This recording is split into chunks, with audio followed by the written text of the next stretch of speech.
जय जार भुजागी साहब। मेरा नाम कर्नल केसरी, आवाज आ रही होगा पीछे?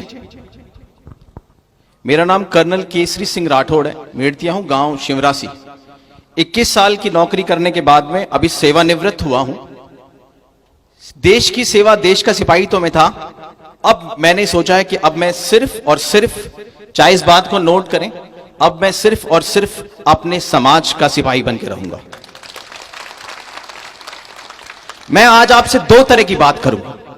एक बात जो मेरे युवा भाइयों की पीड़ा मैंने देखी है, जो बेबसी देखी है, जो इन्होंने प्रकट की है, और एक बात जो अगले 10 साल में, जिसके बारे में आप नहीं जानते हैं, जो हमें लोकतंत्र पार्ट 2 लाने वाली है, आने वाली है। आप इस बात को ध्यान से सुनना और सोचना कि क्या यह जरूरी नहीं है कि हम एक साथ एक जगह हो जाएं। छोटी सी एक कहानी सुनाऊंगा क्योंकि मुझे समय 5 मिनट का दिया गया है। एक बाड़ा था गांव में। बाड़ा समझते हैं सब? मैंने थोड़ी, हमारी मारवाड़ी थोड़ी वीक है तो मैं हिंदी में कंफर्टेबल हूं। एक बाड़ा था गांव में। उस बाड़े में किसी ने मुर्गियां पाल रखी थी। मुर्गी ने बच्चे, अंडे दिए, उसके बच्चे हुए छोटे छोटे चूजे, 15, 20, 25। और उसी में एक खेजड़ी पे एक घोंसला था जिसमें से एक चील का बच्चा गिर गया। वो गिरा मुर्गियों के बच्चों के बीच में।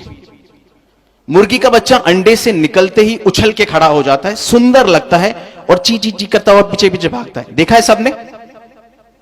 चील के बच्चे को बड़े होने में समय लगता है। चील का बच्चा छोटा होता है तो सुंदर नहीं होता। चील के बच्चे के हाथ पांव में उतनी जान नहीं होती। वो चील का बच्चा अपने आप को उन मुर्गियों के बच्चों के बराबर समझने लग गया, जो आजकल मेरे युवा समझते हैं अपने आप को उन मुर्गियों के बच्चों के बराबर। वो चील का बच्चा ये महसूस करने लग गया कि मैं भी मुर्गी हूं, और गई गुजरी मुर्गी हूं, जो उन मुर्गियों के बच्चों के साथ साथ जो उसकी तौहीन करते थे कि देख, तुझसे तो चला भी नहीं जाता, तेरे तो पंख भी नहीं है, तू तो पीछे पीछे घिसट के आ रहा है। ये दुर्दशा मेरे उन युवाओं की है जो अभी मैं देखता हूं। फिर क्या हुआ? समय गुजरता गया, वो चील का बच्चा बड़ा होता गया, पंख आए, मगर मेंटली टूट चुका था वो, जो मकराना में हम टूट चुके हैं। मेंटली टूट चुका था वो। उसको लगता था मैं तो मुर्गी हूं और मैं तो एक अजीब सी मुर्गी हूं। उसे पता नहीं था कि मैं क्या हूं। फिर एक दिन एक चील आई जो उस पेड़ पे बैठी थी, इन्हीं हमारे सरपंचों जैसी, इन्हीं हमारे राजपूत युवाओं जैसी, हमारे कर्नल साहब जोधा जैसी। जिसने पहचाना उसे बोला, अरे भाई, अरे बेटा, तू ये नहीं है जो इनके साथ है, तू अपने आप को पहचान। नहीं पहचान पाया, देखा ही नहीं था कभी उसने।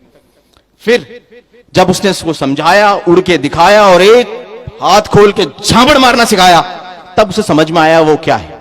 और जिस दिन उस चील के बच्चे ने अपने पंख खोले और एक झपीड़ मारी, तो आप सोच सकते उन मुर्गियों के साथ में क्या हुआ। तो मेरे चील के बच्चों, मुर्गियों के बीच पड़ के अपने आप को मुर्गी मत समझने लग जाना। ये जो चीलें उड़ रही है ना छोटी छोटी जगह पे, इनसे शिक्षा लो। अभी समय आ गया, हमें झापड़ मारना है।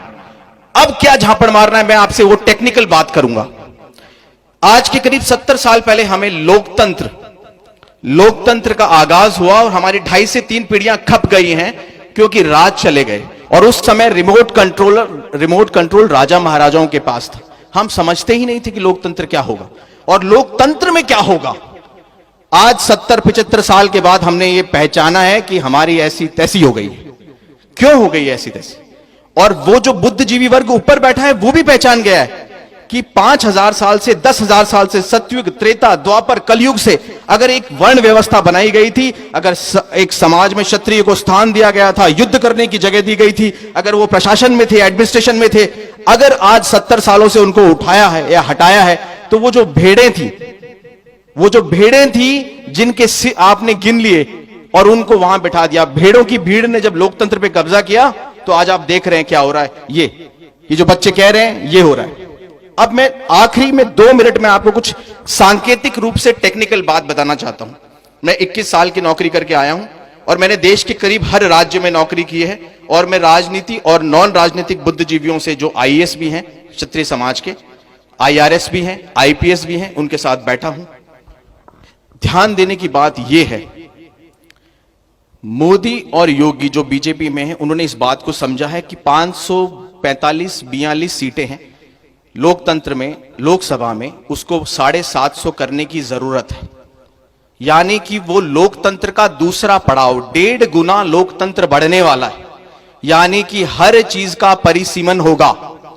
यानी कि हर पंचायत समिति से लेकर, हर जिले से लेकर, हर राज्य से लेकर देश में 1.5 गुना हर चीज बढ़ेगी 5 साल में, 10 साल में, 15 साल में।